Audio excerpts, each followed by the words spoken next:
Ang tunog ng kanyang telepono ay parang isang pako na bigla ang ibinaon sa katahimikan ng maliit na opisina ng Araw Tours.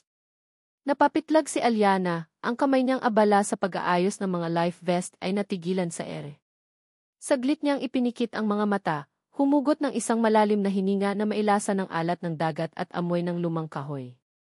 Sana hindi ito iyon. Sana isa lang itong kliyenteng nagtatanong tungkol sa tour package. Ngunit nang makita niya ang pangalan ng ospital sa screen, alam na niyang natalo na naman siya sa sarili niyang hiling. Mikuskin. Hello po, sinagot niya, pinipilit na gawing kalmado at masaya ang kanyang boses, isang sining na pinag-aralan niya sa loob ng maraming taon. Aliana Reyes, tanong ng boses sa kabilang linya, formal at walang emosyon. Tumatawag po kami mula sa billing department ng Palawan Adventist Hospital. Regarding po sa account ng nanay niyo, si Ingrid Elia Reyes. Napalunok si Alia. Naramdaman niya ang unti-unting paninikip ng kanyang dibdib, isang pamilyar na pakiramdam na parang may bakal na kamay na pumipiga sa kanyang puso. Opo, ako nga po. Kumusta po? May problema po ba? Wala namang problema sa pasyente, ma'am. Ang concern lang po namin ay yung outstanding balance nyo na umaabot na po sa 3 months.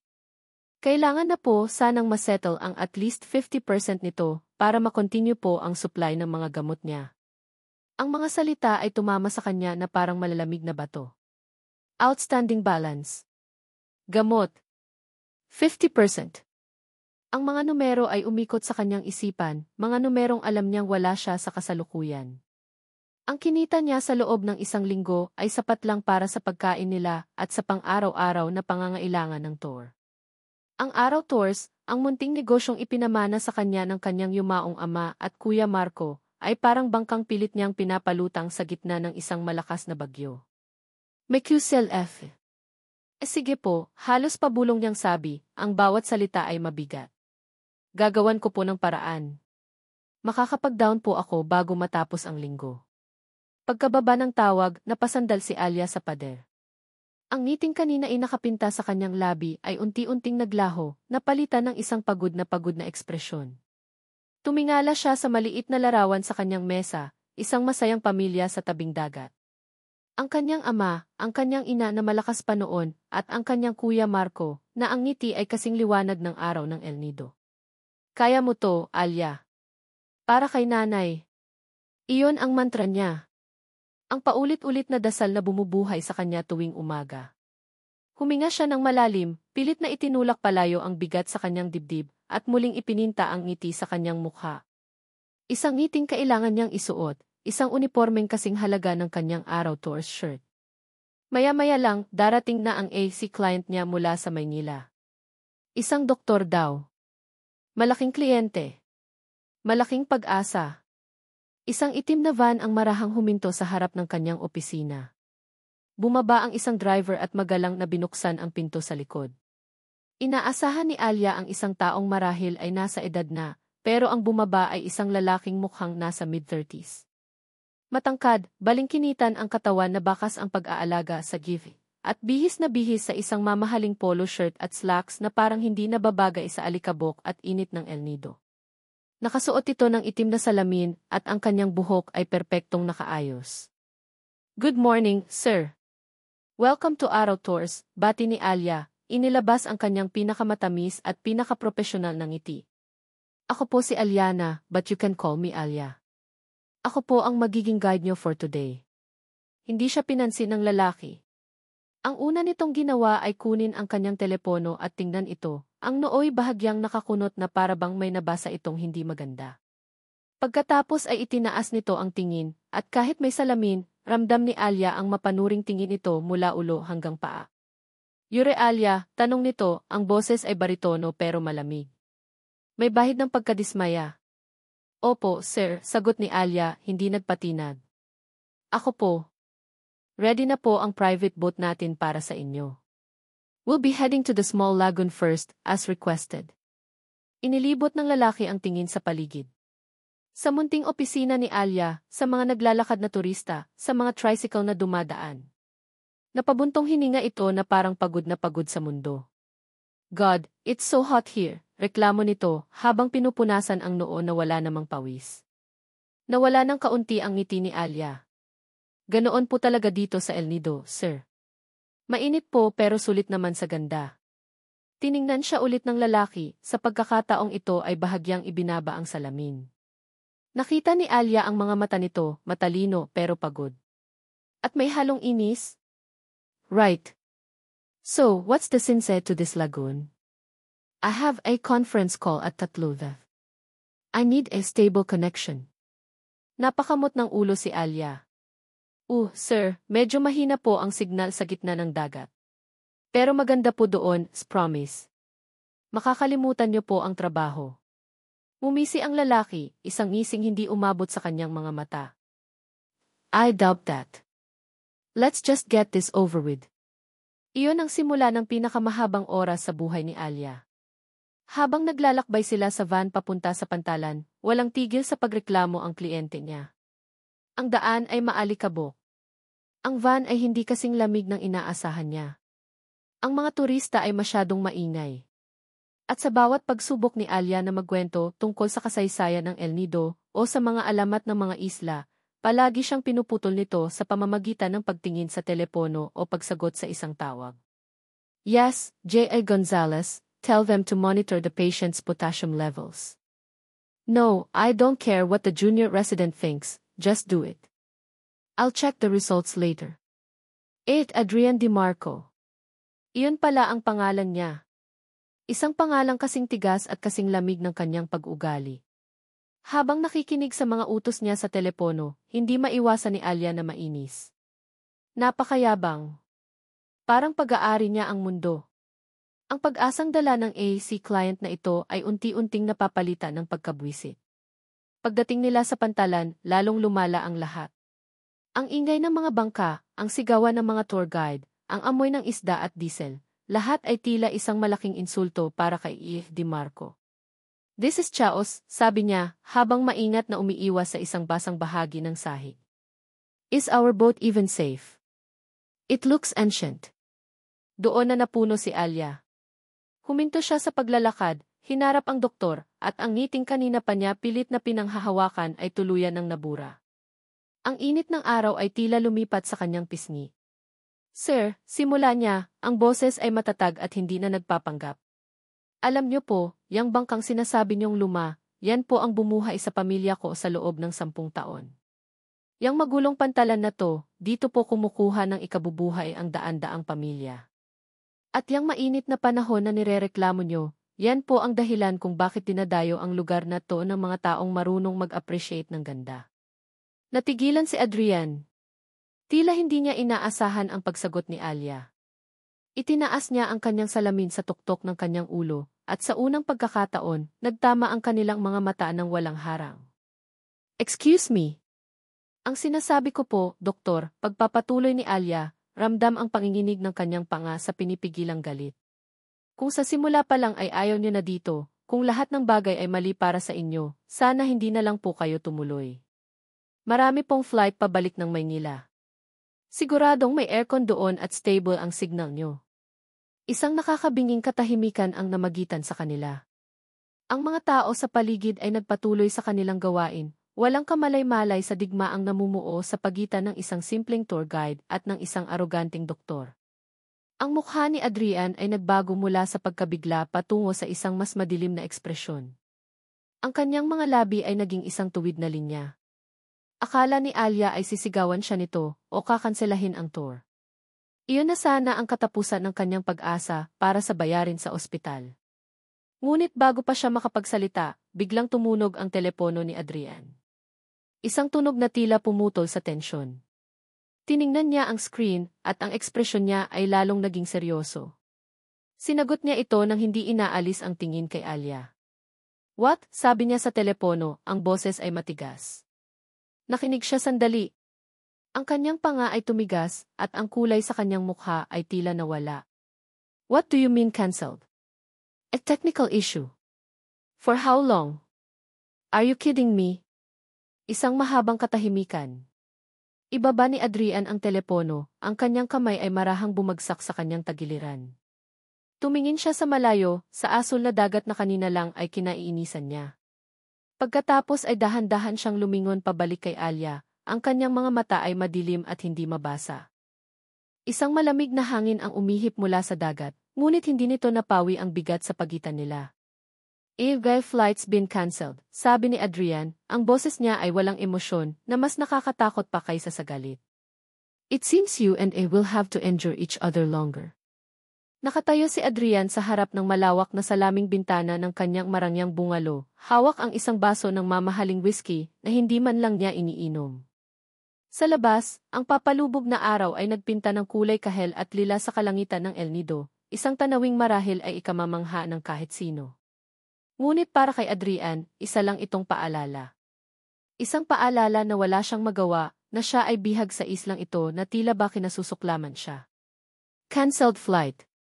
Technical issue. Ang mga salitang iyon ay umuulit-ulit sa kanyang isipan na parang sirang plaka. Isang kabuuan ng 2 araw. 48 oras na pagkaantala. 48 oras na malayo sa nag-iisang bagay na nagbibigay sa kanya ng kontrol, ang ospital, ang operating room, ang trabaho. Binuksan niya ang kanyang laptop na nakapatong sa isang mesa. Bumungad sa kanya ang daan-daang email. Mga resulta ng lab, mga tanong mula sa mga residente, mga update mula sa board. Bawat isa ay isang maliit na sunog na kailangan niyang patayin. Bawat isa ay isang pamilyar na bigat na nagpapatunay na kailangan siya, na mahalaga siya. Ito ang kanyang mundo. Isang mundong may lohika, may protokol, may mga tiyak na hakbang. Hindi katulad ng magulo at maingay na pantalan kanina. At hindi katulad ng babaeng iyon. Alyana. Muli niyang naalala ang paraan ng pagharap nito sa kanya. Ang tapang sa mga mata nito, ang panginginig ng panga sa pinipigilang galit. Walang sinuman sa ospital ang nangahas na kausapin siya ng ganoon. Siya si E.A. Adrian DeMarco, ang hepe ng cardiac surgery, isang pangalan na katumbas ng respeto at takot. Ngunit ang babaeng iyon, sa suot niyang kupas na araw tours shirt at sinelas, ay hinarap siya na parang kapantay. At ang pinakamasaklap sa lahat, may punto siya. Napapikit si Adrian, at isang imahe ang biglang sumulpot sa kanyang isipan, hindi ang dagat ng El Nido, kundi ang malamig at artipisyal na liwanag ng isang operating room. Ang matinis na tunog ng heart monitor. Ang tensyon sa hangin na halos hinihiwa ng scalpel. Ang mga mata ng kanyang team na nakatingin sa kanya, naghihintay ng himala. At ang pakiramdam ng kabiguan ang nakakabinging katahimikan kapag ang matinis na tunog ay naging isang tuloy-tuloy na linya. Time of death. Napamulat siya, ang kanyang paghinga ay mabilis. Hinigpitan niya ang hawak sa baso. Ito ang dahilan kung bakit kailangan niya ang trabaho. Kailangan niyang bumawi. Kailangan niyang maging perpekto. Hindi na niya hahayaang maulit pa iyon. Ang bakasyong ito ay isang pagkakamali, isang parusa. At ang bawat segundong ginugugol niya rito ay isang segundong papalayo sa kanyang misyon. Kinabukasan, pagkatapos ng isang gabing halos hindi siya nakatulog, napilitan siyang tanggapin ang katotohanan. Kailangan niyang lumabas. Kailangan niyang gawin ang pinunta niya rito, kahit palabag sa kanyang kalooban. Tumawag siya sa front desk ng resort, nagtatanong kung mayroon silang ibang maipapayo na tour company. Ang sagot ay isang magalang na pagtanggi. Ang araw tours daw ang pinakamahusay at pinakamaaasahan sa lugar. Isang mapait na ngiti ang sumilay sa labi ni Adrian. Of course. Tadhana nga naman, tila gustong-gusto siyang paglaruan. Kaya narito siya ngayon, muling nakasakay sa bangka ng araw tours. Isang pribadong paglalakbay sa pagkakataong ito, na nagkakahalaga ng malaki, isang halagang kaya niyang bayaran ng hindi kumukurap, ngunit alam niyang mahalaga para sa babaeng nasa harapan niya. Hindi sila nag-uusap. Pagkatapos ng isang formal at halos nagielong pag-uusap kanina kung saan kinuha niya ulit ang serbisyo nito para sa susunod na 2 araw, isang mabigat na katahimikan ang namayani sa pagitan nila. Si Alya ay nakaupo sa harap ng bangka, nakikipag-usap sa bangkero sa dialektong hindi maintindihan ni Adrian. Ang likod nito ay tuwid, ang kanyang atensyon ay nasa dagat. Wala na ang pilit ng ngiti, wala na ang mga masayang kwento. Propesyonal lang. At sa hindi malamang dahilan, mas nakakainis iyon para kay Adrian. Ang schedule na binigay mo, sabi ni Adrian, bumasag sa katahimikan. Tumingin si Alia sa kanya, ang mga mata ay kalmado. It's inefficient. Masyadong malayo ang agwat ng bawat destinasyon. We could optimize the route to save at least an hour. Hindi nagbago ang ekspresyon ni Alia. Ang schedule po, doktor, ay hindi lang base sa distansya. Sagot nito, ang boses ay pantay. Nakabase po iyan sa high tide at low tide. May mga lugar na mas magandang puntahan kapag mataas ang tubig, at may mga lugar na para lang sa low tide. Hindi po ito parang ways na susundan mo lang ang pinakamaikling daan. Natamim si Adrian. Logic. Gumamit ito ng logic laban sa kanya. Muli siyang bumalik sa pagtingin sa kanyang telepono, kunwari may importanteng binabasa. Nakarating sila sa bukana ng small lagoon. Ang tubig ay kalmado at may kulay esmeralda, napapaligiran ng matataas na batong apog na parang mga higanting bantay. Kinailangan nilang lumipat sa isang kayak. Sa kabila ng kanyang pagtutol, si Alia ang iginiit na sumagwan. I can manage, sabi ni Adrian iritado. Alam ko po, sagot nito. Pero trabaho ko to. At mas alam ko po ang pasikot-sikot dito. Habang dahan-dahan silang dumudula sa ibabaw ng tubig, napilitan si Adrian na itago ang kanyang telepono. Walang signal. Walang choice kundi ang tumingin sa paligid. At sa kabila ng kanyang sarili, nagsimula siyang mapansin ang mga detalye. Ang paraan ng pagtama ng araw sa tubig na lumilikha ng mga kumikinang na diamante. Ang tunog ng kanilang sagwan na marahang humahampas sa tubig. Ang katahimikan. At bigla, ang tahimik na ugong ng mga motor ng bangka sa malayo ay biglang naputol ng isang kakaibang tunog mula sa kanila. Sputter. Sputter. Clank. Silence. Ang makina ng kanilang bangka, na nakasunod sa kanila sa malayo, ay biglang namatay. What was that? Tanong ni Adrian, ang kanyang boses ay agad na naging alerto. Ito ang kanyang comfort zone, isang problema. Isang krisis. Lumingon si Alia, ang kanyang mukha ay kalmado. Walang bakas ng gulat o takot. Itinaas niya ang kanyang kamay para sinyasan ang bangkero. Sumigaw ito sa dialekto. Sumagot ang bangkero, ang boses ay maihalong pag-aalala. Anong nangyari? Tanong ni Adrian. Tumirik po yung makina, sabi ni Alia, habang patuloy na sumasagwan palayo sa mga batuhan. Huwag po kayong mag-alala. Mangyayari po talaga yan minsan. Minsan. That's not a very reassuring safety protocol, sabi ni Adrian, ang pagkainis ay bumabalik. Inaasahan niyang magpapanik si Alia o magsisimulang humingi ng tawad. Pero hindi. Ibinaba ni Alia ang sagwan. Kinuha niya ang isang radyo mula sa isang waterproof bag, mahinahon niyang tinawagan ang kanilang base. Ang kanyang boses ay malinaw at kontrolado, nagbibigay ng kanilang eksaktong lokasyon at ang sitwasyon. Walang takot, walang pag-aalinlangan. Pagkatapos, lumingon siya sa bangkero at nagbigay ng mga instruksyon. Pinanood lang siya ni Adrian. Siya, ang doktor na sanay magbigay ng utos sa gitna ng krisis, ay isa lamang pasahero. Isang walang silbing bagahe. At ang babaeng ito, na hinusgahan niyang simple at walang alam, ay kumikilos ng may otoridad at kahusayan na maikukumpara sa isang veteranong surgeon sa operating room. Habang naghihintay sila, isang maliit na bangka ng mangingisda ang dumaan. Kumaway si Alia. Manong Romy. Ngumiti ang matandang mangingisda. Alia, iha. Anong nangyari sa inyo? Tumirik ho kami, Manong. Papunta na yung rescue, pero baka matagalan. Baka pwedeng makihingi ng kaunting tubig. Aba, naman. Habang iniaabot ng mangingisda ang isang bote ng tubig, napansin ni Adrian ang ngiti ni Alia. Hindi ito ang ngiting pang-customer service na ibinigay nito sa kanya. Ito ay totoo. Mainit. At ang paraan ng pagtingin sa kanya ni Manong Romy, puno ng respeto at pagmamahal, na parang isang tunay na anak. Salamat po, Manong. Ingat po sa pag-uwi. Ikaw din, iha. Pag may problema, sumigaw ka lang. Pinanood ni Adrian ang buong eksena, at isang kakaibang realisasyon ang unti-unting nabuo sa kanyang isipan. Ang kahusayan niya ay nakakulong sa loob ng 4 na sulok ng ospital. Ang otoridad niya ay nakasalalay sa kanyang titulo. Ngunit ang babaeng ito, ang kanyang kaharian ay ang buong dagat na ito.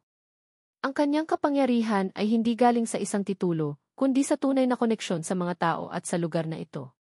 Ang paghanga ay isang emosyong matagal nang hindi naramdaman ni Adrian, at ang paglitaw nito ngayon ay nakakapanibago at bahagyang nakakagulo. Nang dumating ang rescue boat at nailipat na sila, ang katahimikan sa pagitan nila ay iba na. Hindi na ito mabigat sa tensyon, kundi puno ng mga hindi masabing salita. Habang pabalik na sila sa resort, pinagmasdan ni Adrian si Alia. Nakatingin ito sa malayo, ang buhok ay nililipad ng hangin. May isang uri ng kalungkutan sa kanyang mga mata na ngayon lang niya napansin, isang kalungkutang natatabunan ng kanyang mga ngiti. Siguro, naisip niya, hindi lang siya ang may tinatakbuhan. Bigla itong lumingon sa kanya, na para bang narinig ang kanyang iniisip. Tinitigan siya nito, hindi bilang isang kliyente, kundi bilang isang tao.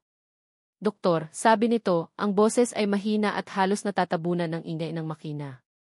Bakit po parang lagi kayong malungkot? Ang tanong ay simple, halos inosente. May tinatakbuhan po ba kayo? Ang mga salita ay tumama kay Adrian na parang isang malakas na sampal. Walang sinuman ang nagtanong sa kanya niyan. Walang sinuman ang nangahas na tingnan siya ng lagpas sa kanyang puting Amerikana, sa kanyang mga parangal, sa kanyang malamig na panlabas. Ang tanong ay bumaon sa kanyang dibdib, hinahanap ang isang sugat na pilit niyang itinatago, isang sugat na biglang kumirot sa sakit. Natigilan siya, walang mahanap na sagot, habang ang mga mata ng babaeng tour guide ay nanatiling nakatitig sa kanya, naghihintay. Ang tanong ay lumabas sa bibig ni Alyana bago pa man niya ito mapigilan. Habang binabagtas nila ang daan pabalik sa resort, ang ingay ng makina ng bangka ay tila nagbigay sa kanya ng peking tapang, isang kalasag para itago ang kanyang pangangahas. May tinatakbuhan po ba kayo? Ngunit nang ang tanong ay lumutang na sa hangin sa pagitan nila, ang kalasag ay biglang gumuho. Ang natira ay ang hubad na katotohanan ng kanyang sinabi at ang nakabibinging katahimikan mula kay Adrian DeMarco. Nakita niya ang pagbabago sa mukha nito, isang mabilis na pagdaan ng gulat, na sinundan ng isang pader na biglang itinayo sa paligid nito. Hindi ito sumagot. Tumalikod lang ito at tumingin sa papalubog na araw, ngunit alam ni Alia na hindi ang tanawin ang nakikita nito. Nang makarating sila sa dalampasigan ng resort, bumaba si Adrian ng walang imik. Walang pasasalamat, walang paalam. Isang malamig na tangulang bago ito naglakad palayo, ang likod nito ay tuwid at matigas, na parang nagdadala ng isang hindi makitang bigat. Naiwan si Alia sa may dalampasigan, ang puso niya ay kumakabog dahil sa pinaghalong hiya at pagsisisi. Bakit mo naman kasi tinanong yon, Alia? Ang unprofessional mo. Sermon niya sa sarili. Trabaho lang dapat. Ngunit mayroong isang bagay sa pagod na mga mata ng doktor, isang kalungkutang sumisilip sa likod ng kanyang kayabangan, na pumukaw sa isang bahagi ng kanyang pagkatao na matagal na niyang sinusubukang kontrolin, ang pagnanais na ayusin ang mga sirang bagay. Ang pagnanais na magdala ng liwanag sa madidilim na lugar. Isang ugaling namana niya sa pag-aalaga sa kanyang ina, sa pagpapatakbo ng negosyong unti-unting nalulugi, sa pagpupuno sa puwang na iniwan ng kanyang kuya Marco. Kinagabihan, habang nag-aayos siya ng mga resibo sa kanyang maliit na opisina, hindi maalis sa isip niya ang nangyari. Ang insidente sa dagat ay isang lehitimong aberya, ngunit ang pagtatanong niya ay isang pagkakamali. Kailangan niyang bumawi. Hindi para sa kliyente, kundi para sa araw tours. Para sa profesionalismo. Iyon ang sinasabi niya sa sarili. Kinuha niya ang telepono at nagdial, "Hello po, front desk. Pakiconnect po ako kay Adrian DeMarco sa Bungalow 7.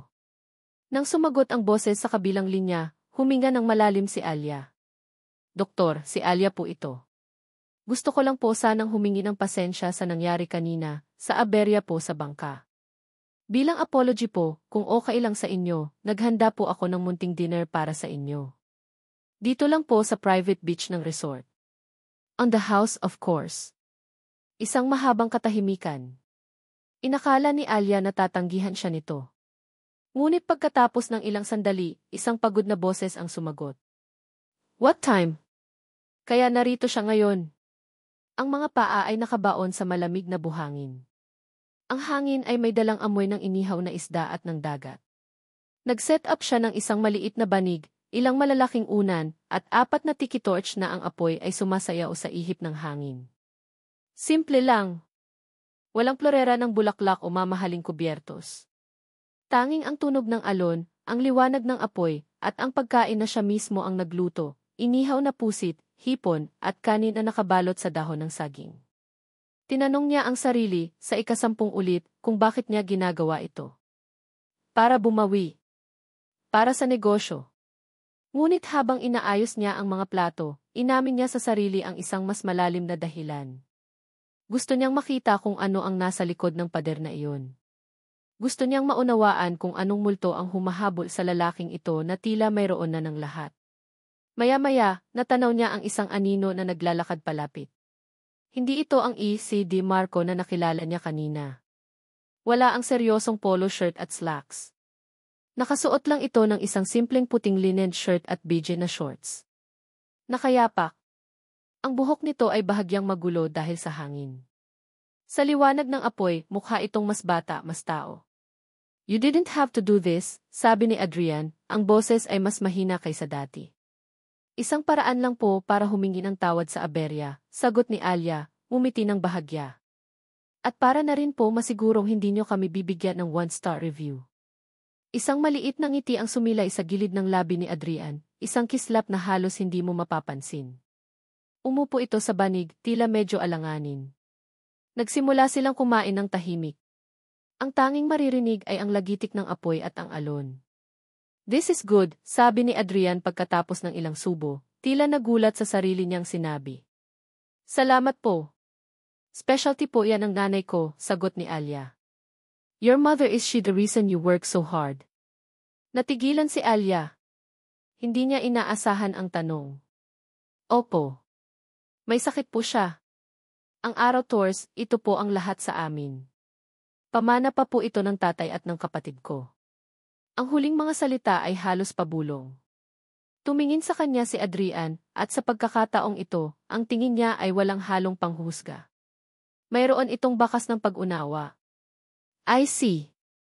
Pagkatapos kumain, nanatili silang nakaupo, nakatingin sa apoy.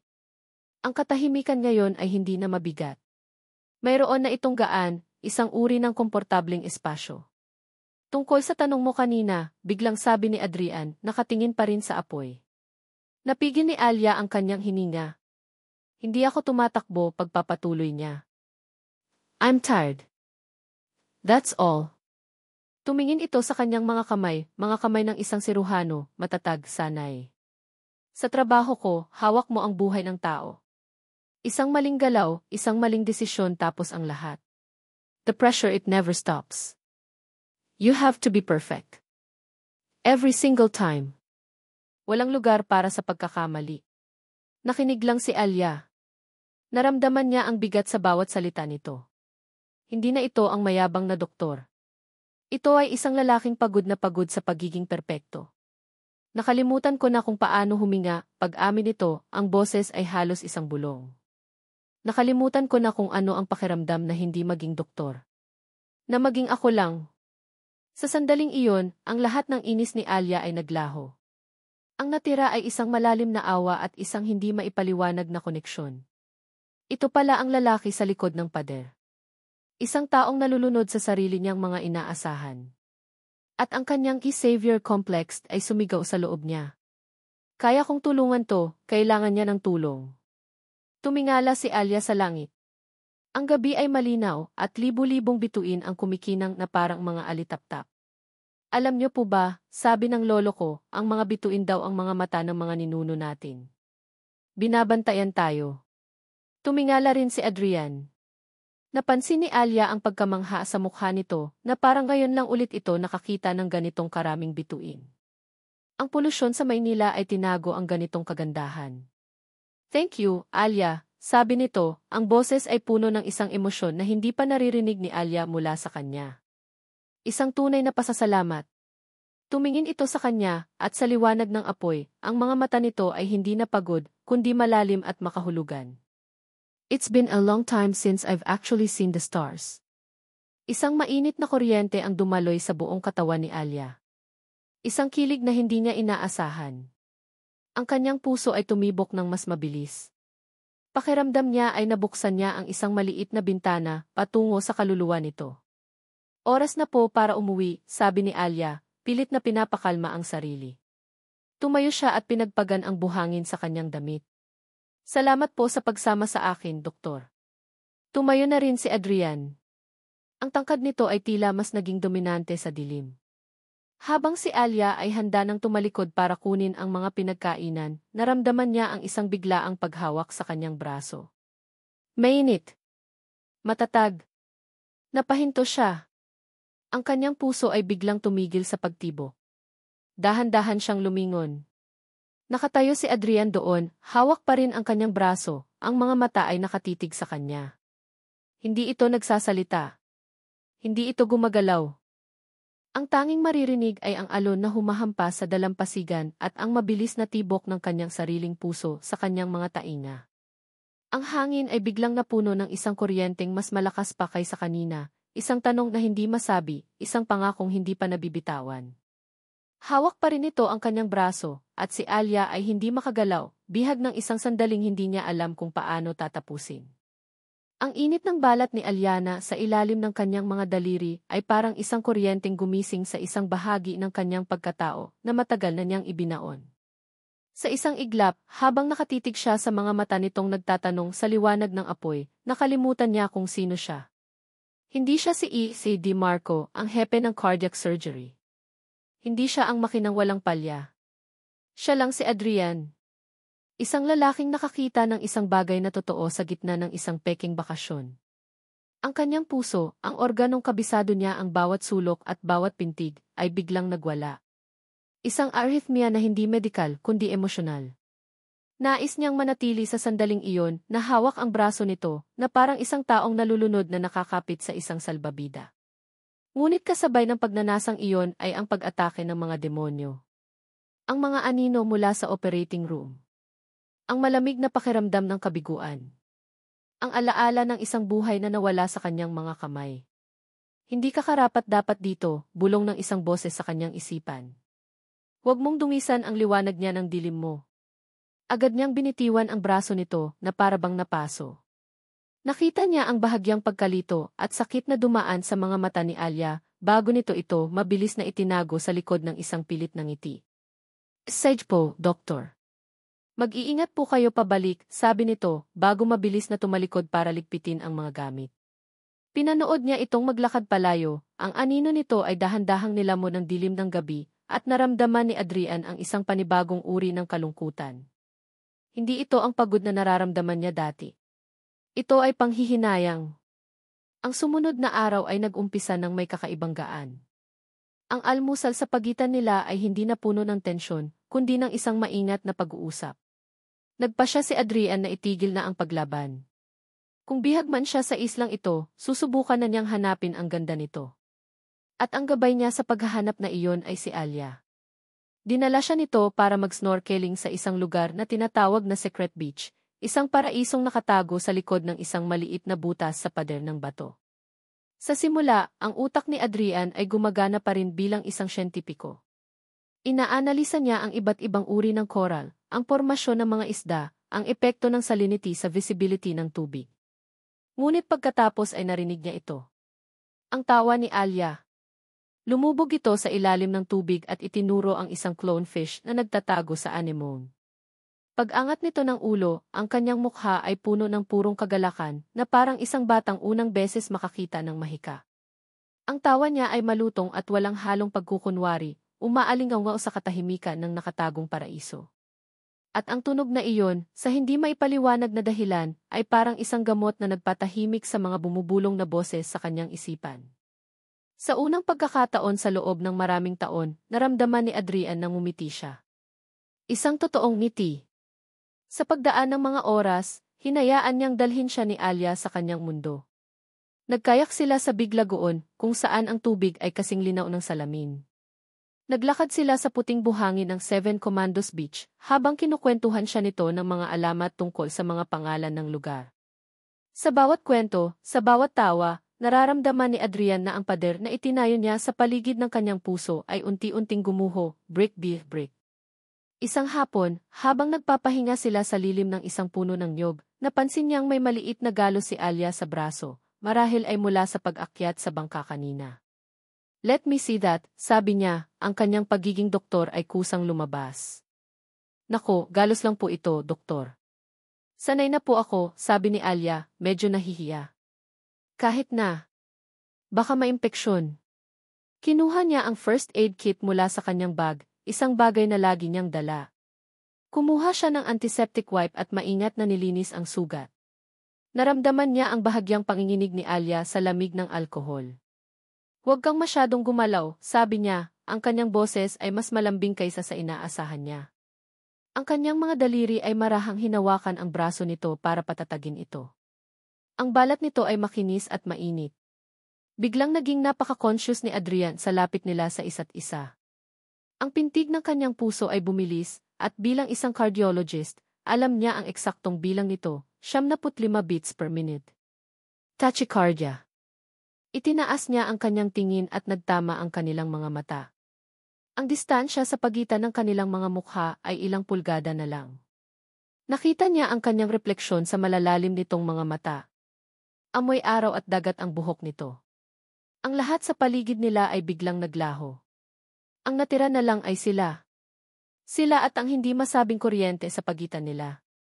Ngunit sa gabing iyon, bumalik ang mga multo. Sa gitna ng mahimbing na tulog, biglang bumalik si Adrian sa operating room. Ang liwanag ay nakakasilaw. Ang amoy ng dugo at disinfectant ay tumatago sa kanyang ilong. Ang matinis at ritmikong tunog ng ACE monitor. He is dropping dose. 80/50, sigaw ng isang nurse. More epinephrine. Charge the paddles to 200, utos niya, ang boses niya ay kalmado sa labas, ngunit sa loob ay isang naggangalit na bagyo. Nakatayo siya sa ibabaw ng isang bukas na dibdib. Ang puso sa kanyang harapan ay tumatangging tumibok ng tama. Ang kanyang mga kamay, nakadala sa imatatag na parang bakal, ay may bahagyang panginginig. He's fibrillating. We're losing him, doth. Ang mukha ng pasyente ay malabo, ngunit ang mga mata nito, bata pa, puno ng pangarap, ay malinaw na malinaw sa kanyang isipan. Clear. Isang malakas na pagyanig. Ang katawan sa mesa ay umangat at bumagsak. Tumingin siya sa monitor. Walang pagbabago. Again. Charge to 300. Clear. Isang pagyanig ulit. At pagkatapos, ang matinis na tunog ay napalitan ng isang mahaba, tuloy-tuloy, nakakabinging tunog. Ang tunog ng katapusan. Ang tunog ng kanyang pinakamalaking kabiguan. Beep. Nagising si Adrian na humihingal, ang kanyang dibdib ay sumisikip at ang kanyang katawan ay basang-basa ng pawis. Napaupo siya sa kama, pilit na hinahabol ang kanyang hininga. Ang katahimikan ng kanyang bungalo ay mas nakakatakot kaysa sa ingay ng kanyang panaginip. Ang pakiramdam ng pagkakasala ay parang isang lason na kumakalat sa kanyang mga ugat. Hindi siya karapat-dapat sa kapayapaan. Hindi siya karapat-dapat sa anumang uri ng kaligayahan. Lalo na hindi sa kaligayahang nakikita niya sa mga mata ni Alia. Kinabukasan, sinubukan niyang itago ang lahat. Ngunit ang bigat ay naroon pa rin. Nang magkita sila ni Alia para sa huling araw ng kanilang tour, alam niyang may napansin itong kakaiba sa kanya. Okay lang po kayo, doktor? Parang maputla po kayo, tanong nito, ang boses ay puno ng pag-aalala. I'm fine, maikli niyang sagot. Let's just go. Ang araw ay lumipas na may pader na muling itinayo sa pagitan nila. Dinala siya nito sa isang lookout point kung saan tanaw ang kabuuan ng Bakit Bay. Ang tanawin ay perpekto. Ang araw ay malapit ng lumubog at ang langit ay nag-aapoy sa kulay ginto. Ang ganda, di ba? Sabi ni Alia, nakatayo sa tabi niya. Dito po ako pumupunta kapag kailangan kong huminga. Tumingin si Adrian sa kanya. Ang liwanag ng papalubog na araw ay tumatama sa kanyang mukha, nagbibigay diin sa sinseridad sa kanyang mga mata. At sa sandaling iyon, ang lahat ng kanyang depensa ay gumuho. Ang pagod, ang kalungkutan, ang pagnanasa para sa kapayapaang ibinibigay sa kanya ng babaeng ito, lahat ay bumuhos. Hindi na siya nag-isip. Hinawakan niya ang mukha nito, ang kanyang mga hinlalaki ay marahang humaplos sa pisngi nito. Nakita niya ang gulat at pag-asa sa mga mata ni Alia. Dahan-dahan niyang inilapit ang kanyang mukha sa mukha nito. Naramdaman niya ang init ng hininga nito. 1 pulgada na lang. 1 segundo na lang. Ngunit ang imahe mula sa kanyang panaginip ay biglang sumulpot. Ang flatline. Ang mga matang walang buhay. Ang bigat ng pagkakasala. Huwag. Bigla siyang umatras na para bang nakuryente. Binitiwan niya ang mukha nito na parang nagliliyab na uling. Ang sakit at pagkalito sa mga mata ni Alia ay isang sundang na direktang tumusok sa kanyang puso. Alia, ay simula niya, ngunit walang salitang lumabas. Anong sasabihin niya? Na isa siyang duwag? Na isa siyang sirang laruan na hindi na kayang ayusin. Tumalikod siya, hindi kayang harapin ang tingin nito. I'm sorry, bulong niya, bago naglakad palayo, iniwan si Alia na nakatayo doon, mag-isa sa papalubog na araw. Nang makabalik siya sa kanyang bungalo, sumandal siya sa pinto at napapikit. Ang sakit. Ang tanga-tanga niya. Sinaktan niya ito. Sinaktan niya ang nag-iisang taong nagparamdam sa kanya na posible palang huminga ulit. At sa gitna ng kanyang paghihirap, isang pamilyar na tunog ang narinig niya. Ang tunog ng isang text message. Kinuha niya ang kanyang telepono, umaasang isa lang itong email mula sa ospital. Ngunit ang pangalan sa screen ay nagpatigil sa kanyang paghinga. F. Isabela Gonzalez. Binuksan niya ang mensahe, at ang mga salita ay tila tumalon mula sa screen at sinakal siya. Papunta na ako dyan sa El Nido. I miss you, Adi. Nabitawan ni Adrian ang telepono. Tumama ito sa sahig na may malakas na kalabog. Ang paraisong kanyang natagpuan ay biglang naging isang kulungan. At ang mga pader nito ay unti-unti nang sumasara sa kanya. Ang nakaraan ay hindi lang pala isang multo sa kanyang isipan. Paparating na ito. Iniwan ni Adrian si Aliana sa tuktok ng burol, nakatayo sa gitna ng nag-aapoy na kulay ng papalubog na araw. Ang init ng mga daliri nito sa kanyang pisngi ay naroon pa rin, isang multong haplos na nag-iwan ng 1,000 tanong. Ang sakit ng bigla nitong pag-atras ay mas matindi pa kaysa sa sampal.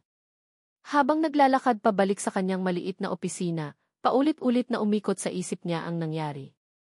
Ano nang ginawa kong mali? Masyado ba akong naging agresibo? O baka naman talagang wala lang akong halaga sa kanya? Ang bawat hakbang niya ay pabigat ng pabigat, na para bang ang buhangin ay humihila sa kanyang mga paa pababa. Nang gabing iyon, hindi siya nakatulog. Nakatitig lang siya sa kisame, habang ang mga alon sa malayo ay tila kinakantahan siya ng isang malungkot na himig. Ang lalaking nagparamdam sa kanya na posible palang mangarap ulit ay siya ring dumurog sa pangarap na iyon sa isang iglap. Ang proyektong isipagalingin ang sirang doktor ay naging isang proyektong sumira sa sarili niyang puso. Kinabukasan, pinilit niyang maging normal. Pinilit niyang isuot muli ang ngiti ng araw tours. Profesional ka, Alia. Trabaho lang ito. Iyon ang sinasabi niya sa sarili, ngunit ang mga salita ay walang bigat. Ito na ang huling araw ni Adrian. Mamayang hapon ang flight niya pabalik ng Maynila. Isang bahagi niya ang gustong matapos na lang ang lahat, para hindi na niya ito makita. Ngunit isang mas malaking bahagi niya ang umaasa, isang hangal na pag-asa, na bago ito umalis, kakausapin siya nito. Magpapaliwanag. O hihingi man lang ng tawad. Nasa may lobby siya ng resort, inaayos ang huling bayarin sa front desk, nang makita niya si Adrian sa di kalayuan. Nakaupo ito sa isang silya na nakaharap sa dagat, hindi gumagalaw na parang isang estatwa.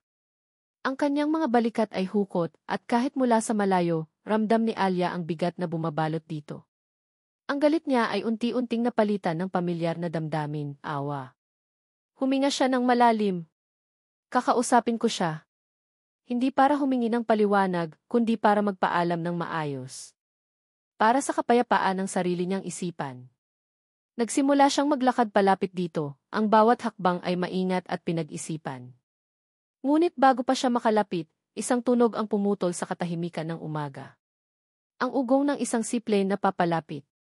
Lahat ng mga bisita sa resort ay napatingin sa himpapawid, pati na rin si Adrian. Marahang lumapag ang eroplano sa asul na tubig, na parang isang dambuhalang ibon. Isang eksenang karaniwang nakikita lamang sa mga pelikula. Mula sa seaplane, isang babae ang lumabas. Kahit sa layo ni Alia, kitang-kita niya ang tindig nito. Matangkad, balingkinitan, at nakasuot ng isang puting-puting summer dress na tila hindi man lang nalukot sa bayahe. Ang kanyang buhok ay nakapusod ng perpekto, at ang kanyang mukha ay natatakpan ng isang malaking, mamahaling salamin. Naglakad ito sa maliit na pantalan na parang naglalakad sa isang runway. Ang kanyang mga mamahaling sandal ay gumagawa ng isang matinis na tunog sa kahoy na sahig. Napatigil si Alia sa kanyang kinatatayuan. Isang kumpol ng inggit at insecurity ang biglang sumibol sa kanyang dibdib. Ang babae ay ang larawan ng karangyaan at kumpiyansa, lahat ng bagay na hindi siya. Ang babae ay naglakad diretso patungo sa direksyon ni Adrian. Nakita ni Alia ang pagtayo ni Adrian. Ang kanyang mukha ay nagpapakita ng isang emosyon na hindi mabasa ni Alia, gulat, pagkainis, o marahil ay pagsuko. Adi, darling, sabi ng babae, ang boses ay matamis ngunit may otoridad. Inalis nito ang kanyang salamin at nakita ni Alia ang isang mukhang perpekto, matangos na ilong, mapupulang labi at mga matang matatalim. Niyakap nito si Adrian at hinalikan sa pisngi. At pagkatapos ay lumingon ito, ang tingin nito ay dumaan kay Alia na parang isa lamang siyang bahagi ng tanawin bago bumalik kay Adrian. I couldn't wait any longer, sabi ng babae habang marahang inaayos ang kwelyo ng polo ni Adrian. I had to make sure that my Fianc wasn't enjoying this forced vacation too much. Fianc.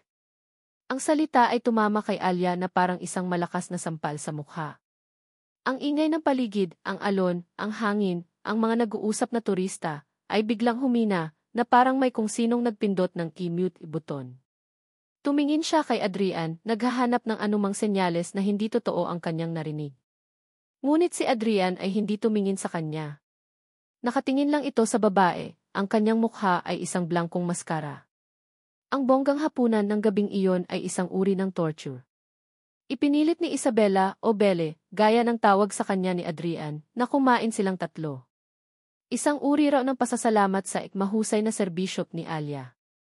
Nakaupo si Alia sa isang mamahaling restaurant sa loob ng resort, pakiramdam niya ay isa siyang dayuhan sa sarili niyang isla. Si Belle at Adrian ay nag-uusap tungkol sa mga bagay na hindi niya maintindihan. Mga pangalan ng doktor sa Lucas. Mga komplikadong medical procedure. Isang insidente sa isang conference sa Singapore. Do you remember F.K. Alcaraz, Adi? His presentation on transcatheter aortic valve replacement was complete disaster, sabi ni Belle, sabay tawa ng mahina. He's always been all talk, no substance, sagot ni Adrian, habang umiinom ng red wine. Sinubukan ni Alia na ngumiti, tumango, na para bang naiintindihan niya. Ngunit sa bawat salita nila, lalo siyang lumiliit. Si Belle, sa kanyang pagiging sopistikada, ay hindi man lang siya direktang tiningnan ng masama. Ngunit ang bawat kilos nito, ang paglalagay ng kamay sa braso ni Adrian, ang pagtawag dito ng Kiadi, ang paraan ng pag-order nito ng pagkain na hindi man lang tinitingnan ang menu, ay isang malinaw na mensahe. This is the world. This is my man. You do not belong here. Nang magpaalam si Alia na magbabanyo, sinundan siya ni Belle. Sa harap ng salamin, habang nag-aayos ng lipstick si Belle, nagsalita ito. You've been a wonderful guide for Adrian, Aliana, sabi nito, ang boses ay matamis ngunit may lamig ng yelo. He really needed this little break. To unwind. Trabaho ko po iyon, maikling sagot ni Alia. Ngumiti si Belle, isang ngiting hindi umabot sa kanyang mga mata. Of course. But you must understand. Men like Adrian, they live in a different world. A world of pressure, ambition. This, sabi nito, ikinumpas ang kamay na parang sinasakop ang buong isla, is just charming little escape. A vacation from his real life. And his real life is in Manila. With me. Ang bawat salita ay isang patalim na dahan-dahang ibinabaon sa puso ni Alia. Isa ka lang bakasyon. Isang pahinga. Isang bagay na pansamantala. I hope you didn't get the wrong idea, pagpapatuloy ni Belle. Ang kanyang tono ngayon ay may bahid ng peking awa. Tumingin ito sa kanya sa pamamagitan ng salamin. At doon, ibinigay ni Belle ang huling, nakamamatay na suntok. Besides, he's not just here to relax. Probably shouldn't be telling you this, but he was actually forced to take this leave. Nagkaroon kasi ng serious professional incident. Huminto ito, na para bang nag-aalangan, isang perpektong pag-arte. Patient died on his table. He's been a mess ever since. Blaming himself completely. Parang may bombang sumabog sa loob ng ulo ni Alia. Isang pasyente na matay? Kaya pala ganoon na lang ang kalungkutan sa mga mata nito. Kaya pala ganoon ang bigat na dala-dala nito. Ang lahat ng pag-uugali ni Adrian, ang pagiging masungit, ang pag-iwas, ang biglaang pag-atras, ay biglang nagkaroon ng isang mas madilim, mas trahedyang kahulugan. Bumalik sila sa lamesa na parang walang nangyari. Ngunit si Alia ay hindi na makakain. Ang isip niya ay lumilipad. Nang matapos ang hapunan at naglalakad na sila pabalik, nagkaroon ng pagkakataon si Alia. Naiwan sandali si Belle para kausapin ang isang staff ng hotel. Naiwan silang dalawa ni Adrian sa ilalim ng ilaw ng buwan. Ito na ang pagkakataon niya. Kailangan niyang malaman. Adrian, sabi niya, sa unang pagkakataon ay tinawag niya ito sa pangalan nito, hindi sa titulo. Lumingon ito sa kanya, nagulat. Yung sinabi ni Belle, simula niya, ang boses ay nanginginig. Totoo ba?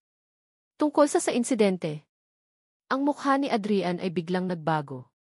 Ang kaunting lambot na nakita niya kanina ay naglaho, napalitan ng isang pader ng yelo.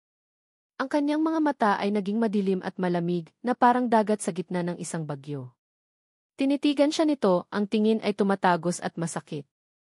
That's none of your business, Alia. Ang mga salita ay maikli, matigas, at walang anumang emosyon. Isang pintong isinara ng malakas sa kanyang mukha. At sa sandaling iyon, naramdaman ni Alia na hindi lang ang puso niya ang nabasag. Pati ang kaluluwa niya ay nadurog. That's none of your business, Alia. Ang mga salita ay lumabas sa bibig ni Adrian na parang lason, at sa sandaling binitiwan niya ang mga ito, gusto niyang bawiin. Gusto niyang habulin si Alia, na ang mukha ay nagpakita ng isang sakit na mas malalim pa kaysa sa inaasahan niya. Ngunit ang kanyang mga paa ay tila ibinaon sa lupa, pinipigilan ng isang halo ng kahihiyan at ng malamig na presensya ni Belle sa kanyang tabi. Pagbalik nila sa bungalo, ang katahimikan ay mas mabigat pa kaysa sa anumang sigawan. Isinara ni Adrian ang pinto ng may kaunting diin. Hinarap niya si Belle, at sa unang pagkakataon mula nang dumating ito, ang pagod sa kanyang mga mata ay napalitan ng isang malamig na galit. What the hell was that, Belle? Tanong niya, ang boses ay mahina ngunit puno ng panganib. Early would you tell her about that? About the incident? Si Belle ay hindi natinag. Naglakad ito papunta sa minibar at nagsali ng wine sa 2 kopita na parang wala lang. Because she needed to hear it because you needed her to hear it para matapos na ang kung anuman itong maliit na pantasyang nabuo mo sa islang ito. This isn't a fantasy, git ni Adrian, ang kanyang boses ay bahagyang tumaas. This was me, trying to breathe. Breathe. Tumingin si Belle sa kanya, ang mga mata ay nanlilisik. Adi, hindi ito paghinga. Ito ay pagtakas. Tumatakas ka sa responsibilidad mo, sa kung sino ka talaga. That girl, she's a distraction. A sweet, simple distraction. Ibabalik ka niya sa pagiging mediocre. At hindi ako papayag na mangyari yon. Inilapag nito ang isang kopita sa harap niya. I'm not the enemy here, Adrian. I'm trying to save you. From her. And from yourself. Kailangan mong bumalik sa dati. Kailangan mong alalahanin kung bakit ka nagsimula. You need to be the best, walang lugar para sa kahinaan. Ang bawat salita ni Belle ay isang pamilyar na himig, isang kantang matagal na niyang pinapakinggan. Ito ang boses na nagtulak sa kanya na maging hepe. Ito ang boses na nagsabi sa kanyang kailangan niyang maging perpekto. At ito rin ang boses na hindi niya kayang patahimikin sa loob ng operating room noong gabing iyon. Naramdaman ni Adrian ang isang matinding pagod. Ang pakikipagtalo kay Belle ay parang pakikipagbuno sa isang alon, hihilahin ka lang nito pabalik sa ilalim. Tumalikod siya at tumingin sa labas ng bintana. Ang dagat ay madilim at kalmado, isang kasinungalingan kumpara sa bagyo sa loob niya. Kinabukasan, ang hangin sa bungalo ay makapal at puno ng tensyon. Si Belle ay kumikilos na parang reyna sa kanyang palasyo, habang si Adrian ay isang bihag na hari. Gusto niyang hanapin si Alia. Gusto niyang humingi ng tawad. Hindi para ipaliwanag ang nakaraan, hindi niya kaya iyon, kundi para sa sakit na idinulot ng kanyang mga salita. Ngunit sa tuwing susubukan niyang umalis, palaging may gagawin si Belle. Isang tawag mula sa board na kailangan niyang sagutin, isang article na kailangan niyang basahin, isang plano para sa kanilang hinaharap na kailangan nilang pag-usapan. Isang hapon, habang nag-aayos si Belle ng kanyang mga gamit, tumingin ito sa paligid ng bungalo ng may pagkadismaya. God, Addie, this place is a mess. Ang alikabok, sabi nito, habang pinupunasan ang isang daliri sa ibabaw ng mesa. That tour guide, Alia. She seems capable. At mukhang kailangan niya ng extra income. Let's don't we call her and ask her to tidy up a bit. It would be a great help. Tumingin si Adrian kay Belle, hindi makapaniwala. Ang suhestyon ay binalot sa peking kabaitan, ngunit ang lason sa ilalim nito ay malinaw. Isa itong paraan para muling ipamukha kay Alia ang kanyang lugar. Isa itong paraan para ipakita kung sino ang may kapangyarihan. Naramdaman ni Adrian ang pag-akyat ng suka sa kanyang lalamunan. Belle, that's tea. What? It's a practical solution, putol nito sa kanya, kinuha ang telepono. I'll call the front desk and have them send her over. Don't be so dramatic. Bago pa man makaprotesta si Adrian, tapos na ang lahat. At sa isang sandali ng karuwagan na pagsisisihan niya habang buhay, hinayaan niya itong mangyari. Pagkalipas ng kalahating oras, may kumatok sa pinto. Si Adrian mismo ang nagbukas. Nakatayo doon si Alia, ang kanyang mukha ay walang emosyon. Ang sigla sa kanyang mga mata na unang nakita ni Adrian ay wala na, napalitan ng isang pagod na pagbibitiw. Pinapatawag niyo raw po ako, tanong niya, ang boses ay formal at malamig. Alia, ay simula ni Adrian, ngunit walang salitang lumabas. I'm sorry. Hindi ko ito gusto. Umalis ka na. Iyon ang gusto niyang sabihin. Ngunit si Belle ay sumulpot sa likod niya. Hi, Alia. Thank you for coming. Pasensya na sa abala, ha? Kung pwede sanang pakiayos lang ng kaunti ang lugar. Medyo maalikabok kasi. I'll make sure to compensate you for your time. Ang bawat salita ni Belle ay isang sampal. Pinanood ni Adrian si Alia na tumango lang, walang imik, at pumasok sa loob dala ang ilang gamit panlinis na kinuha nito mula sa isang staff. Ang bawat kilos ni Alia ay tahimik at mabisa. Ngunit nakikita ni Adrian ang panginginig ng kanyang mga kamay. Nakikita niya ang paraan ng pag-iwas nito ng tingin sa kanya. At ang bawat punas nito sa alikabok ay parang isang punyal na sumasaksak sa kanyang dibdib. Sinubukan ni Adrian na mag-focus sa kanyang laptop, kunwari abala sa trabaho, ngunit ang presensya ni Alia sa silid ay isang sigaw na hindi niya kayang baliwalain. Ang hangin ay sobrang bigat, halos hindi na siya makahinga. Habang nagpupunas si Alia ng isang maliit na side table malapit sa kinaupuan ni Adrian, biglang sumabit ang dulo ng basahan sa isang nakabukas na libro. Nahilan nito ang libro na tumama sa katabing leather na wallet ni Adrian. Ang wallet ay nahulog mula sa mesa. Thump! Ang tunog ay mahina, ngunit sa katahimikan ng silid, ito ay umalinggaw na parang isang putok ng baril. Napahinto ang lahat. Si Belle ay lumingon mula sa kanyang ginagawa. Si Adrian ay napatingin mula sa kanyang laptop. Si Alia ay natigilan, ang kanyang mukha ay namutla sa takot. Inaku, sorry po, sabi ni Alia, agad na yumuko para kunin ang wallet. Ngunit sa pagbagsak nito, bumukas ito, at isang maliit na bagay ang dumulas palabas mula sa isang nakatagong bulsa. Isang lumang litrato na ang mga gilid ay medyo kupas na. Dumapo ito sa sahig, nakaharap. Yumuko si Alia para kunin ito. Ngunit nang makita niya ang mukha sa litrato, ang kanyang kamay ay natigilan sa ere. Nanigas siya. Ang kanyang buong katawan ay naging isang estatwa. Ang kanyang paghinga ay tila tumigil. What is it? Tanong ni Adrian, ang kanyang noo ay nakakunot. Alia. Anong problema? Hindi sumagot si Alia. Ang kanyang mga mata ay nakapako sa litrato, na parang nakakita ng isang multo. Dahan-dahan, na parang gumagalaw sa ilalim ng tubig, kinuha niya ang litrato. Ang kanyang mga daliri ay nanginginig. Pinanood siya ni Adrian, isang hindi maipaliwanag na kaba ang biglang gumapang sa kanyang dibdib. Ano ang meron sa litratong iyon? Isa lang itong lumang litrato ng isang pasyenteng hindi na niya malimutan, isang paalala sa kanyang kabiguan, isang bagay na dala-dala niya na parang isang pabigat. Bakit ganoon ang reaksyon niya? Tiningnan ni Alia ang litrato ng matagal. Isang binatang nakangiti, ang mga mata ay puno ng buhay. Ang ngiti ay pamilyar sa kanya. Ang mga matang iyon. Pagkatapos, na parang isang taong nasa trance, binaliktad niya ang litrato. Sa likod, mayroong isang sulat kamay na halos nabura na ng panahon. Isang pangalan at isang petsa. Kuya Marco, 18 bilibide. Ang hangin ay tuluyang nawala sa mga baga ni Alia. Isang mahinang, nasasakal na tunog ang kumawala sa kanyang lalamunan. Alia, what's wrong? Tanong ulit ni Adrian, tumatayo na mula sa kanyang upuan. That's just an old photo. It's nothing. Dahan-dahang itinaas ni Alia ang kanyang tingin mula sa litrato patungo sa mukha ni Adrian. Ang kanyang mukha ay walang kulay, isang maskara ng purong takot, pagkalito, at isang nagsisimulang katotohanang napakasakit isipin. Ang kanyang mga labi ay bahagyang bumuka, nanginginig. Tinitigan niya si Adrian na para bang ngayon lang niya ito nakita. At sa isang boses na basag at halos hindi marinig, isang bulong na puno ng isang universo ng sakit, sinabi niya ang pangalan. Kuya Marco. Ang pangalan ay tumama kay Adrian na parang kidlat. Marco. Marco Reyes. Ang pangalan mula sa patient chart. Ang pangalan mula sa kanyang bangungot. At kuya.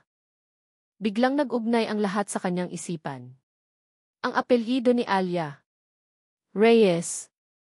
Ang mga kwento niya tungkol sa kapatid na yumao. Ang kalungkutan sa kanyang mga mata. Ang babaeng unti-unti niyang minamahal. At ang lalaking namatay sa kanyang mga kamay. Ay magkapatid. Ang mundo ni Adrian ay gumuho. Ang litrato sa kamay ni Aliana ay parang may bigat ng 1,000 bato. Ang hangin sa kanyang mga baga ay biglang nawala. Ang marangyang bungalo, na kanina lang ay simbolo ng isang mundong hindi niya maabot, ay biglang naging isang kulungang walang bintana, at ang mga pader nito ay unti-unting lumalapit para durugin siya. Kuya Marco. Ang mga boses ni Adrian at Belle ay naging isang malayong ugong, isang walang kahulugang ingay sa likod ng nakabibinging dagundong sa loob ng kanyang ulo. Nakita niya ang pagbabago sa mukha ni Adrian nang banggitin niya ang pangalan, isang mabilis na pagdaan ng pagkalito, na sinundan ng isang bagay na mas madilim, mas malalim. Isang bagay na mukhang takot. Hindi niya na iyon kayang tingnan.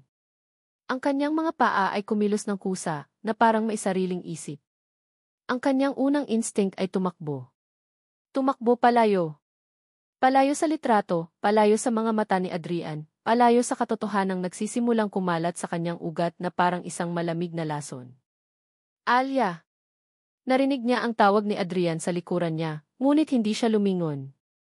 Binuksan niya ang pinto at sumugod palabas. Ang init ng araw ay sumampal sa kanyang mukha, ngunit hindi nito natunaw ang yelo sa kanyang dibdib. Tumakbo siya, hindi alintana ang mga tingin ng ibang mga bisita. Ang kanyang mga paa ay nagdadala sa kanya sa mga pamilyar na daanan ng resort. Ngunit ngayon, ang bawat puno ng niyog ay parang isang multo, ang bawat huni ng ibon ay parang isang panunuya. Saan siya pupunta? Hindi niya alam. Kailangan lang niyang makalayo. Nakarating siya sa isang dulo ng beach, isang lugar na malayo sa mga bungalo at sa karamihan ng tao. Bumagsak siya sa buhangin, ang kanyang mga tuhod ay nanghina. Ang kanyang mga kamay ay mahigpit na nakahawak sa litrato, ang mga gilid nito ay tumutusok sa kanyang palad. Tinitigan niya ulit ang mukha sa litrato. Ang ngiti ng kanyang kuya Marco. Ang huling litrato nito bago ito umalis papuntang Maynila para sa kolehiyo. Isang ngiting puno ng pangarap. Isang ngiting hindi na niya muling nakita ng personal.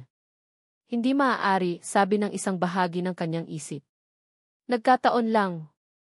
Baka kapangalan lang. Napakaraming Marco sa mundo. Ngunit ang isa pang bahagi, ang bahaging nakakita ng takot sa mga mata ni Adrian, ay sumisigaw ng ibang sagot. Ang biglaang pagdating ni Adrian sa El Nido. Ang kanyang hindi maipaliwanag na kalungkutan. Ang pag-amin ni Belle tungkol sa isang pasyenteng namatay. Ang lahat ng piraso ng puzzle ay nagsimulang magkabit-kabit, bumubuo ng isang imaheng napakapangit, napaka-imposible, na gusto na lang niyang pumikit at magdasal na sana ay isa lamang itong masamang panaginip. Ang kanyang pagkahumaling na ayusin si Adrian. Ang kanyang pagnanais na alisin ang bigat sa mga balikat nito. Ang kanyang unti-unting pagkahulog para kanino. Para sa isang lalaking. Hindi. Hindi niya kayang isipin. Ang pagkalito ay naging isang nag-aalab na pangangailangan. Kailangan niya ng sagot. Hindi siya mabubuhay sa ganitong pagdududa. Kailangan niyang marinig mula mismo kay Adrian, isang pagtanggi. Kailangan niyang marinig na mali siya, na nababaliw lang siya. Tumayo siya, ang kanyang mga binti ay nanginginig pa rin, ngunit mayroon ng isang desperadong determinasyon sa kanyang mga mata. Hahanapin niya si Adrian. Kakausapin niya ito. Kailangan niyang malaman ang katotohanan, gaano man ito kasakit. Bumalik siya sa lugar ng mga bungalo, ngunit wala na sila doon. Nagtanong siya sa front desk, ngunit wala silang masabi. Nagsimula siyang maglakad-lakad, ang kanyang puso ay kumakabog ng malakas sa bawat hakbang. Ang pag-asa at takot ay naglalaban sa loob niya. Habang papalapit siya sa isang daanan na patungo sa isang lookout point sa gilid ng isang talampas, isang lugar na madalas na walang tao, narinig niya ang mga boses. Mga boses na itinaas sa galit. Ang boses ni Adrian. At ang boses ni Belle. Agad na nagtago si Alia sa likod ng isang malaking puno, ang kanyang paghinga ay mababaw. Hindi mo dapat ginawa yon, Belle. Wala kang karapatan, sigaw ni Adrian. Ang boses nito ay basag, puno ng isang desperasyong ayon lang narinig ni Alia. Wala akong karapatan, sumagot si Belle, ang kanyang tawa ay matinis at walang kagalakan. Ako, Adrian? Ako ang narito para sa'yo noong nangyari ang lahat. Ako ang sumalo sa'yo noong halos masira ka na. At ito ang igaganti mo sa akin. Ang ipagpalit ako sa isang probinsyanang tour guide na walang alam sa mundo mo. Huwag mo siyang tawaging ganyan. Bakit? Dahil totoo. Adrian, gumising ka. Hindi ka niya kayang intindihin. Hindi niya kayang tanggapin ang kung sino ka at ang mga dala-dala mo. Lalo na hindi niya kayang tanggapin ang koneksyon niya sa pinakamalaking pagkakamali mo. Koneksyon? Ang salita ay parang isang kulog sa pandinig ni Alia. Anong koneksyon? Narinig niya ang mahinang boses ni Adrian. Tumigil ka na, Belle. Please. Tumigil. Ngayong alam na niya ang pangalan? Sa tingin mo ba hindi niya pagtatagpi-tagpiin ang lahat? Ang tanga mo naman kung iisipin mong hindi niya malalaman, tumawa ulit si Belle, isang tawang puno ng lason. Gusto mo bang ako na ang magsabi sa kanya ng buong kwento? Para matapos na ang lahat ng ito.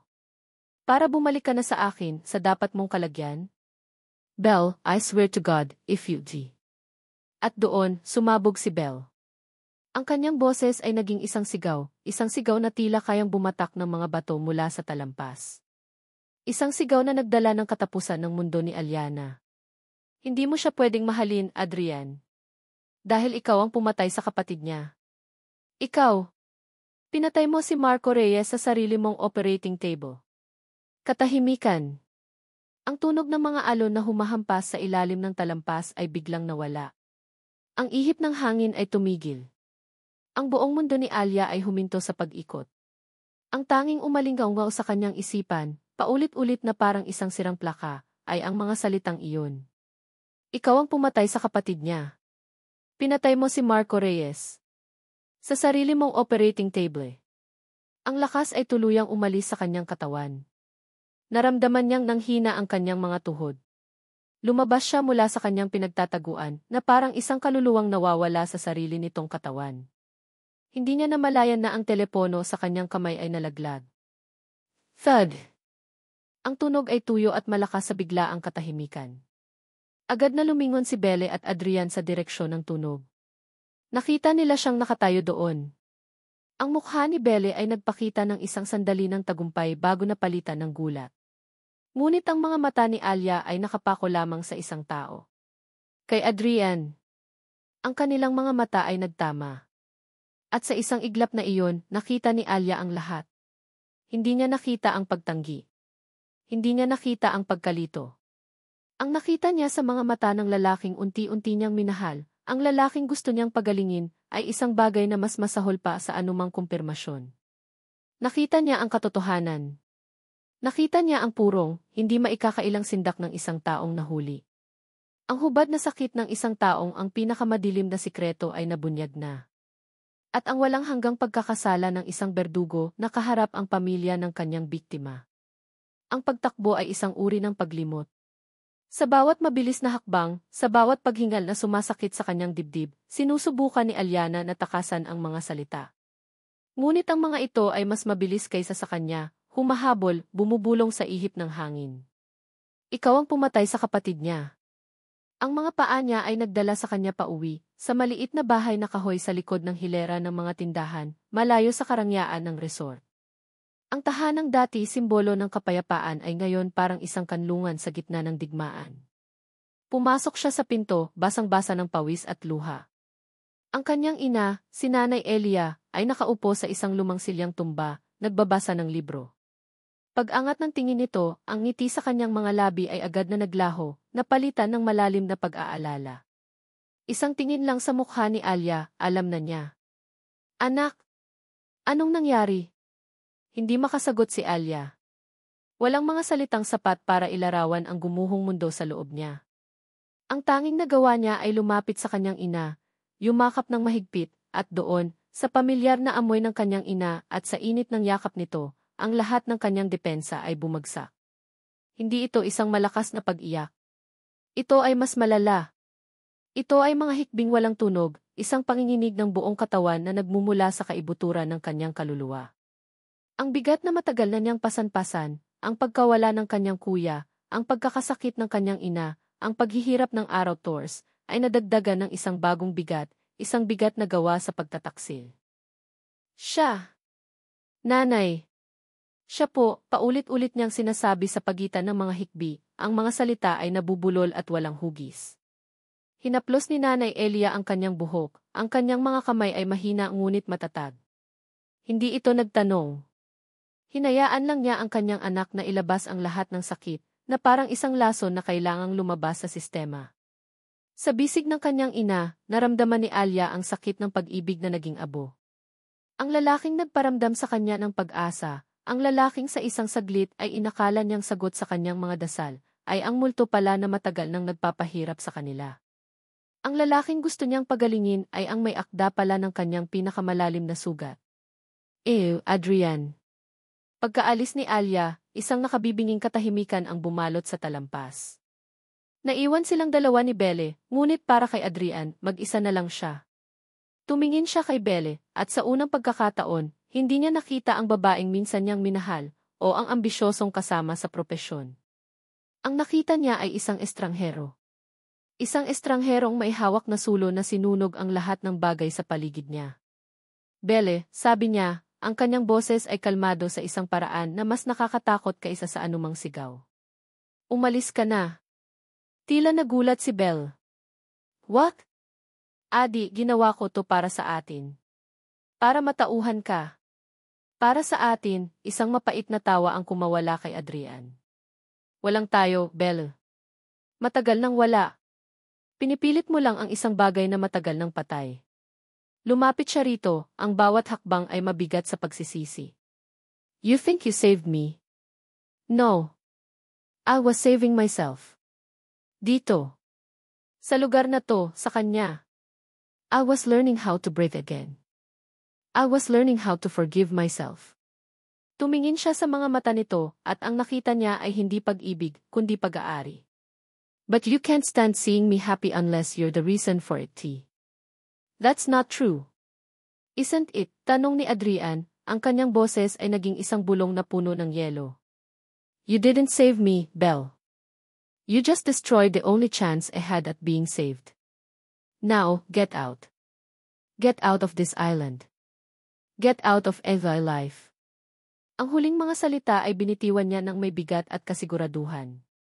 Tumalikod siya, hindi na hinintay ang sagot nito.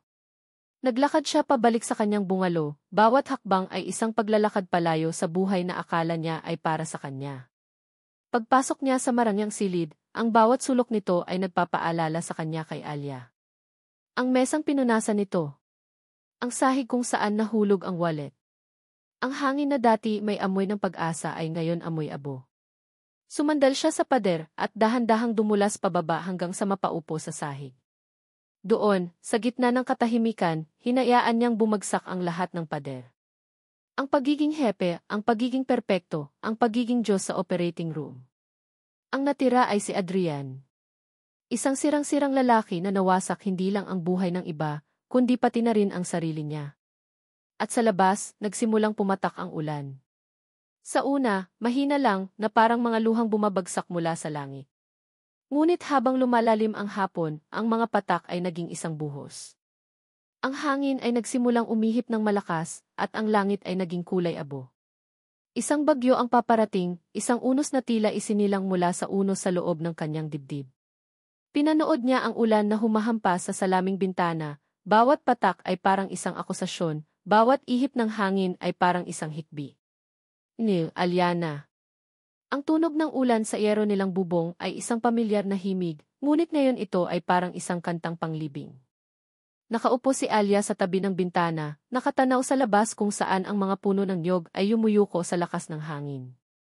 Tapos na siyang umiyak. Ang natira ay isang manhid na pakiramdam, isang malamig na guwang sa kanyang dibdib. Hindi lahat ng tao ay purong masama, anak, basag ng kanyang ina sa katahimikan. Nakaupo ito sa tabi niya, hawak ang isang mainit na tasa ng tsaa.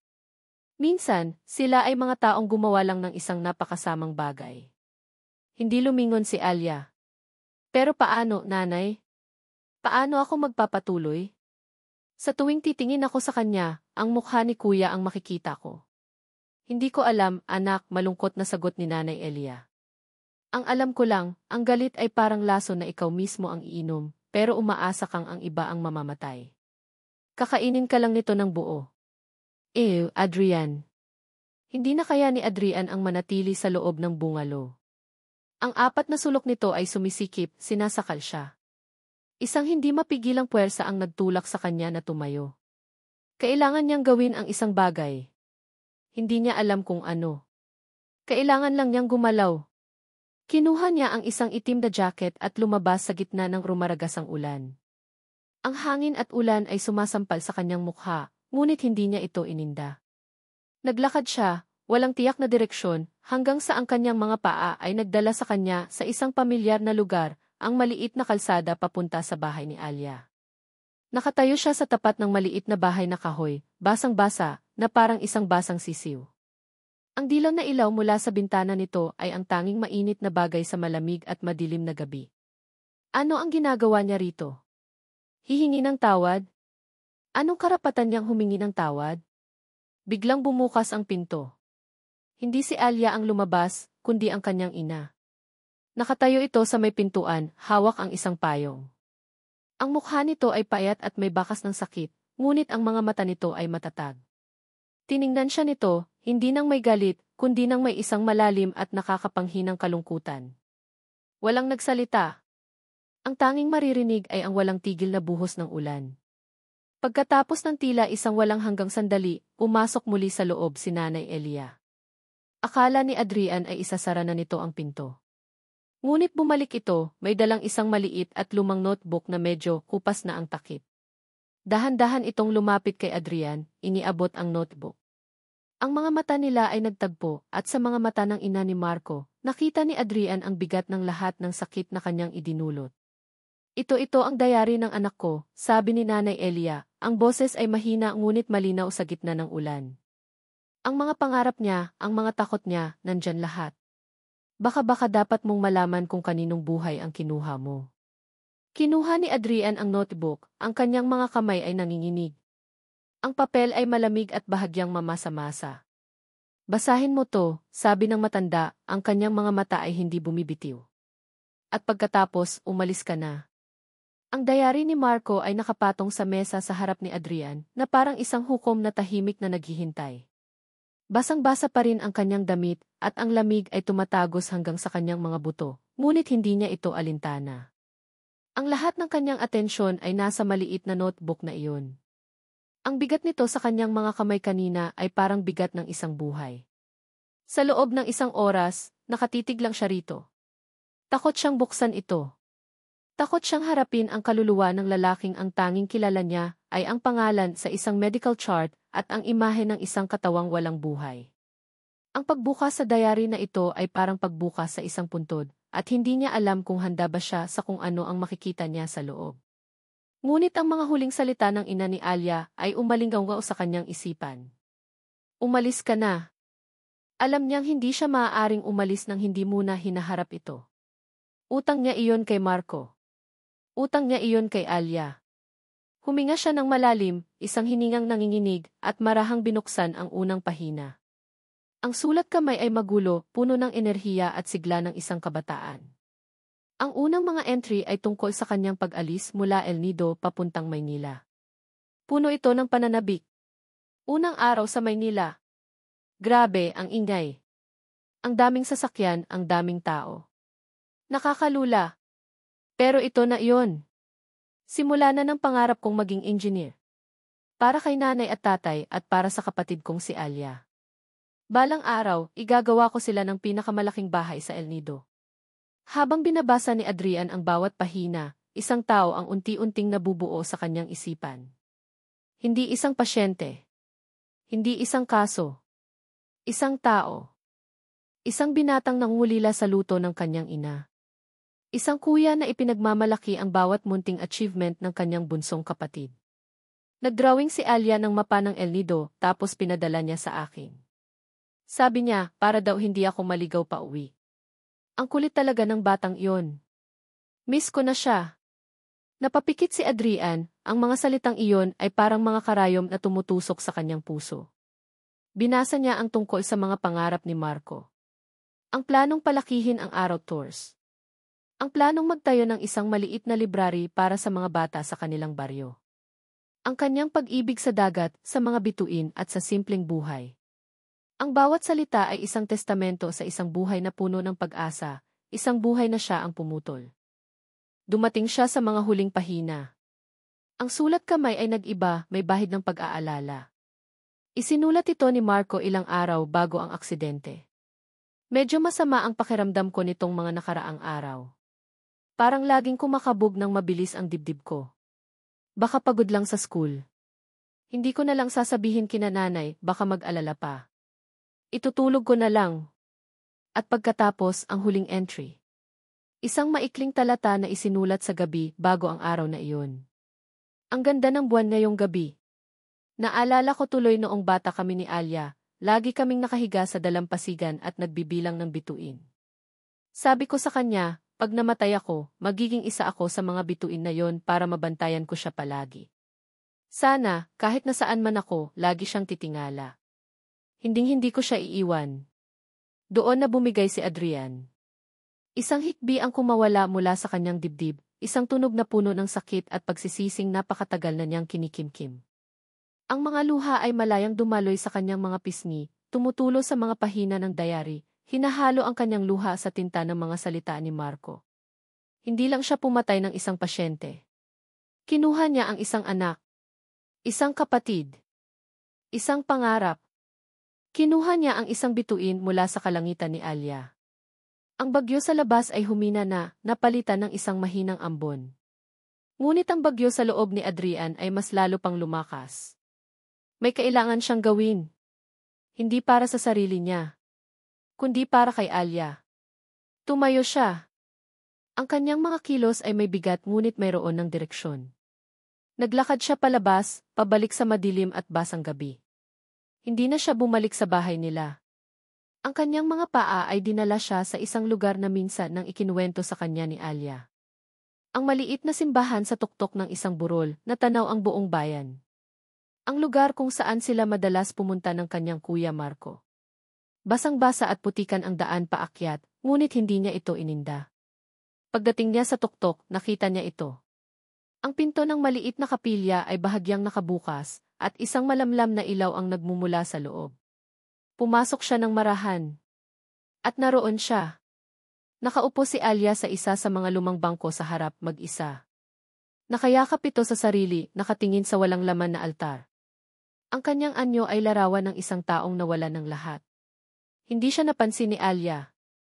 Naglakad si Adrian palapit, ang tunog ng kanyang mga basang sapatos sa sahig na semento ang siyang nagpalingon dito.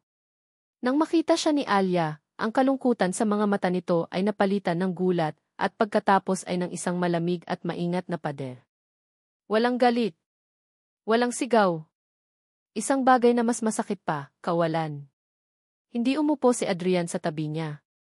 Tumayo siya sa gitna ng pasilyo, ilang talampakan ang layo, na parang isang akusadong nakatayo sa harap ng kanyang hukom.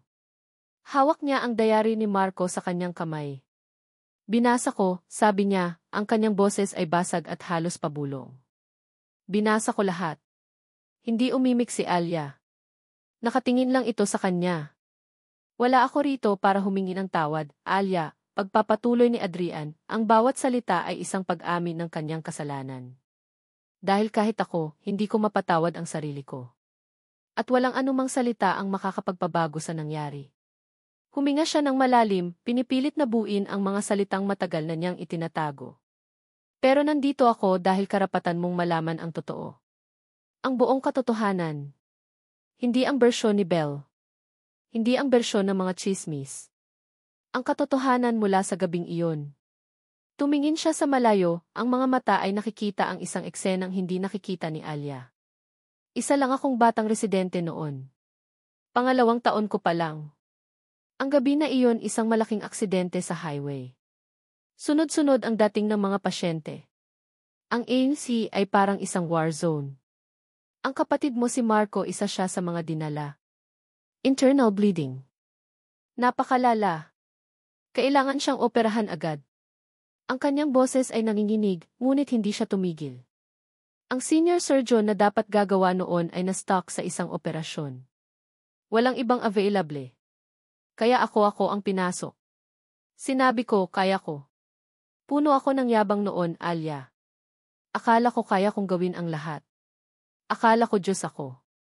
Napayo ko siya, ang bigat ng alaala ay halos magpabagsak sa kanya. Ginawa ko ang lahat. Sinunod ko lahat ng nasa libro. Ngunit ang pagdurugo hindi ito tumitigil. Nawalan siya ng napakaraming dugo. Sinubukan naming i-revive siya. 2 beses. 3 beses. Ngunit ang puso niya pagod na. At pagkatapos tumigil na ito. Tumulo ang mga luha sa kanyang mga mata, ngunit hindi niya ito pinunasan. Hinayaan niyang makita ni Alia ang lahat. Ang kanyang kahinaan. Ang kanyang kabiguan. Hindi lumabas ang pangalan ko sa opisyal na report. Pinrotektahan ako ng ospital.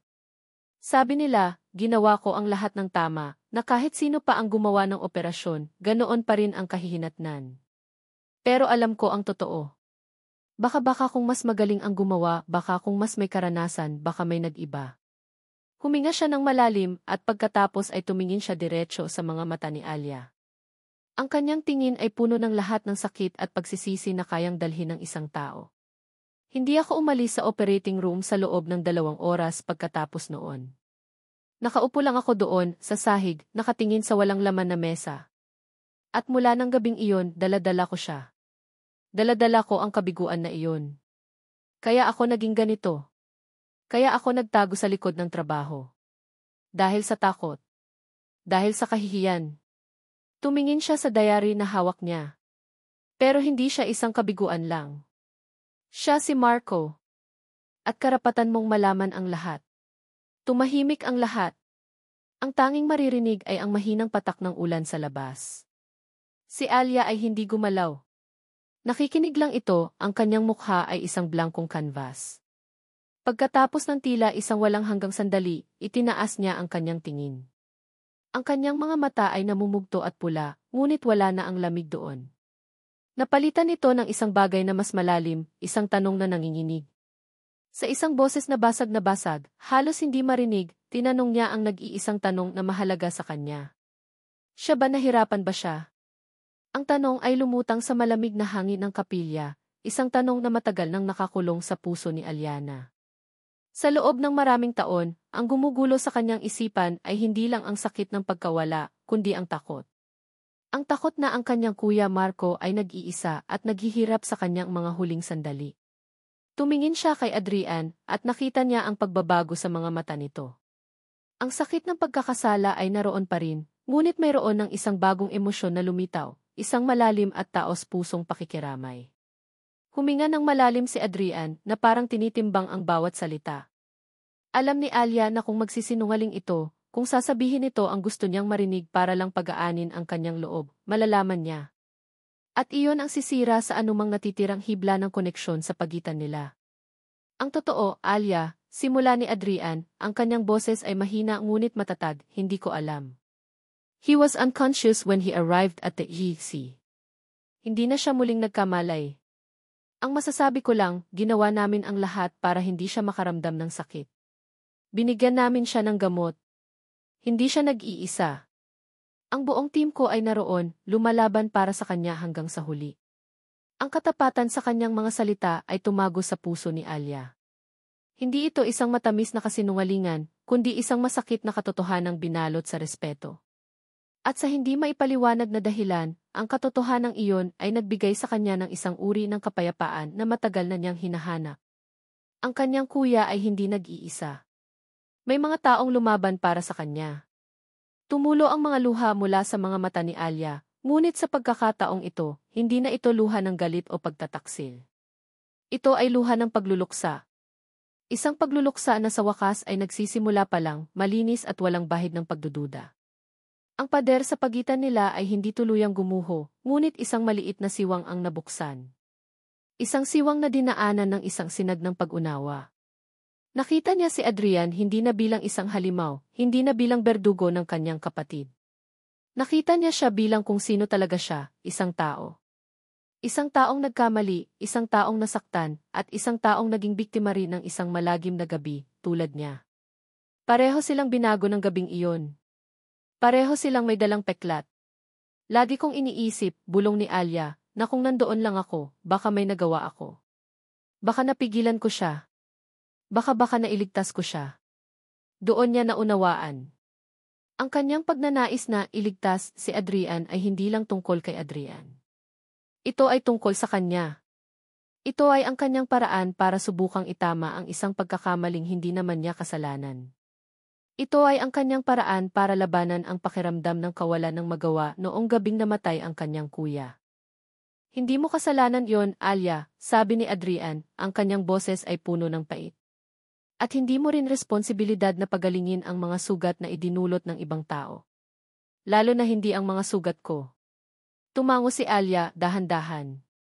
Ang katotohanan ay masakit, ngunit ito rin ay nagpapalaya. Kailangan kong matutunang mabuhay kasama ang sakit na ito. Nang mag-isa. At ako rin, sagot ni Adrian. Kailangan kong matutunang patawarin ang sarili ko. Hindi dahil sa iyo o dahil sa kahit kanino. Kundi para sa akin. Isang mahabang katahimikan ang muling namagitan. Ngunit hindi na ito katahimikan ng galit, kundi katahimikan ng pagtanggap. Alam nila pareho kung ano ang susunod. Tumayo si Alia. Naglakad siya palapit kay Adrian. Iniabot nito sa kanya ang diary. Salamat, sabi ni Alia. Salamat sa pagsasabi ng totoo. Kinuha ni Adrian ang diary. Ang kanilang mga daliri ay nagdikit sa loob lamang ng isang segundo, isang huling, munting kuryente na puno ng lahat ng naging sila at lahat ng hindi na nila maaaring maging. Walang yakap. Walang halik. Walang mga pangako. Tanging isang tango, isang tahimik na pagkilala sa isang koneksyong isinilang mula sa trahedya at nagtapos sa katotohanan. Kinabukasan, umalis si Adrian. Hindi na sila muling nagkita. Pinanood lang ni Alia mula sa bintana ng kanyang opisina ang paglipad ng seaplane, dahan-dahang nawawala sa abot tanaw, na parang isang panaginip na naglalaho sa pagsikat ng araw. Isang taon dang lumipas. Ang scene na araw tours ay bago na, ang pintura ay makintab at masigla. Ang maliit na opisina ay napalitan na ng isang mas maluwag na espasyo na may 2 staff na abala sa pag-aasikaso ng mga kliyente. Si Alia, na nakaupo sa kanyang mesa, ay mukhang iba na. Ang ngiti niya ay hindi na isang unipormeng isinusuot, ito na ay totoo, nagmumula sa isang lugar ng kapayapaan. Mayroon pa ring bakas ng kalungkutan sa kanyang mga mata, isang peklat na hinding-hindi na mawawala, ngunit wala na ang bigat. Mas malakas na ang kanyang ina. Ang negosyo ay unti-unti nang umuunlad. Natutunan ni Alia na mabuhay. Hindi lang para sa kanyang ina o para sa alaala ng kanyang ama at kuya, kundi para sa sarili niya. Natutunan niyang tanggapin na may mga bagay na hindi niya kayang kontrolin at may mga taong hindi niya kailangang iligtas. Isang hapon, habang nag-aayos siya ng mga booking, isang anino ang tumakip sa liwanag mula sa pinto. "Excuse me," sabi ng isang pamilyar na boses. Nag-angat ng tingin si Alia at ang kanyang puso ay biglang tumigil sa pagtibok. Nakatayo doon si Adrian. Ngunit hindi ito ang Adrian na umalis 1 taon na ang nakalipas. Ang mga balikat nito ay hindi nahukot. Ang mga mata nito, na dati puno ng pagod at pagkakasala, ay malinaw at kalmado. Wala na ang mamahaling polo shirt, nakasuot lang ito ng isang simpleng t-shirt at maong. Ang kanyang buong anyo ay nagpapahiwatig ng isang taong nakahanap ng kapayapaan. Napangiti si Adrian. At sa pagkakataong ito, ang ngiti ay umabot sa kanyang mga mata. Isa itong ngiting hindi pa nakikita ni Alia dati. Isang ngiting malaya. Hindi alam ni Alia kung gaano katagal silang nagkatitigan lang. Walang nagsasalita. Ang ingay ng opisina ay tila naglaho. Sa sandaling iyon, sila lang ang 2 tao sa mundo, 2 kaluluwang sinira ng iisang trahedya, ngunit sa sarili nilang paraan ay natutong muling mabuo. Binuksan ni Alia ang kanyang mga labi at isang ngiti ang unti-unting sumilay. Isang ngiting totoo, payapa at puno ng isang bagong simula. Welcome back to El Nido, Dulcie, sabi niya, ang kanyang boses ay malambing at walang bahid ng anumang sakit mula sa nakaraan. Ang huling maririnig ng mga tagapakinig ay hindi ang kanilang mga salita, kundi ang katahimikan na puno ng posibilidad, ang tunog ng pagsikat ng isang bagong araw. At dito nagtatapos ang kwento ni na Aliana at Adrian. Mga minamahal naming tagapakinig, mula sa kaibuturan ng aking puso, maraming salamat. Salamat sa pagsama ninyo sa amin sa bawat kabanata, sa bawat luha, at sa bawat kislap ng pag-asa sa paglalakbay ni na Alia at Adrian. Habang isinusulat ko ang kanilang kwento, ramdam ko ang bawat sakit at bawat paghilom, na para bang ako mismo ay nasa dalampasigan ng El Nido, nakikinig sa alon at naghihintay ng bagong umaga. Ang kanilang istorya ay isang paalala na ang pag-ibig ay hindi laging isang payapang dagat, minsan, ito ay isang malakas na unos na susubok sa ating katatagan. At ang tunay na pagpapatawad, marahil, ay hindi isang simpleng paglimot. Ito ay isang masalimuot na proseso ng pag-unawa, pagtanggap, at ang pagpili na palayain hindi lang ang taong nakasakit sa atin, kundi pati na rin ang ating mga sarili mula sa bigat ng nakaraan. Sana, sa pagtatapos ng kwentong ito, baunin ninyo ang mensahe ng pag-asa. Nagaano man kadilim ang gabi, gaano man kalakas ang bagyo, laging mayroong pagsikat ang isang bagong araw, isang pagkakataon para magsimula muli, para magmahal muli at para matutong muling huminga. Ngayon, kami naman ang gustong makinig sa inyo. Ano ang aral na tumatak sa inyong puso? Ano ang paborito ninyong bahagi ng kanilang kwento? Inaanyayahan namin kayong iwanan ang inyong mga saloobin sa ating comment section sa ibaba. Gusto naming marinig ang inyong mga boses. Muli, ako ang inyong manunulat, nagpapasalamat sa inyong walang sawang pakikinig. Hanggang sa susunod na kwento.